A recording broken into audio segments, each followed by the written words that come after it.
అండి, welcome to మా ఇంటి చిమన్ప కిచెన్. ఇవాళ మనము టమాటో రైస్ చేసుకుందాము.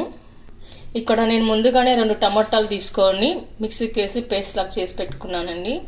కడాయి పెట్టుకున్న అందులో 2 టేబుల్ స్పూన్ల ఆయిల్ వేసుకున్న తర్వాత కొద్దిగా నెయ్యి వేసుకుందాము.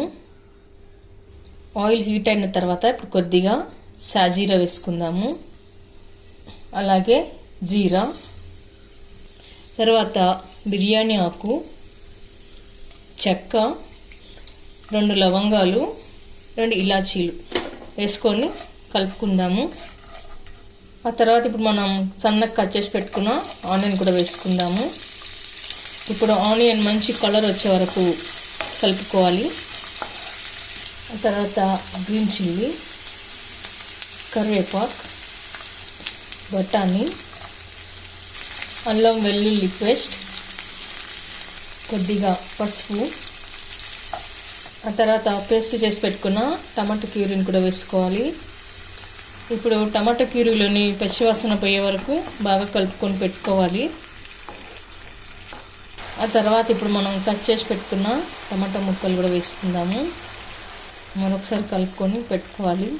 ఇప్పుడు ఇందులో 1 టీ స్పూన్ కారం, red chilli powder, 1 teaspoon ధనియా powder, 1 teaspoon garam masala ఇప్పుడు బాగా కలుపుకొని పెట్టుకోవాలి.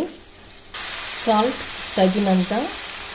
ఇప్పుడు మనము టమాటా ప్యూరీ అంతా బాగా ఉడికి అంచులో ఆయిల్ వెళ్ళాలండి. ఆయిల్ ఇలా పైకి తేలాలి, అంతవరకు ఉడికించుకుందాము.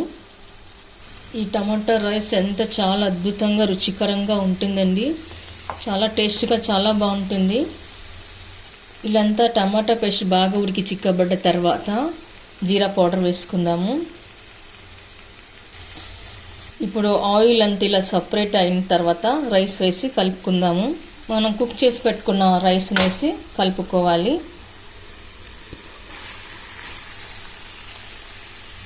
ఓకే అండి, ఇలాంతా కలిపి పెట్టుకున్న తర్వాత పైన కొత్తిమీర వేసి గార్నిష్ చేసుకుందాము. ఇప్పుడు మనం సర్వింగ్ ప్లేట్ తీసుకుందాము. మనం రైస్ని మరొకసారి వేడి చేసుకున్న తర్వాత సర్వింగ్ ప్లేట్లోకి తీసుకుందాము.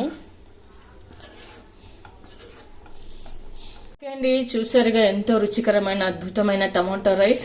ఈ రైస్ మార్నింగ్ బ్రేక్ఫాస్ట్లోకి, లంచ్ బాక్స్లోకి, డిన్నర్లోకి ఏ టైంలో చేసుకున్నా సరే చాలా అద్భుతంగా చాలా టేస్ట్గా బాగుంటుందండి. మీరు కూడా ఒకసారి ట్రై చేయండి. మీకు ఎలా కుదిరిందో కామెంట్స్లో పెట్టండి, లైక్ చేయండి, షేర్ చేయండి. తప్పకుండా మన ఛానల్ని సబ్స్క్రైబ్ చేయండి. Thank you for watching.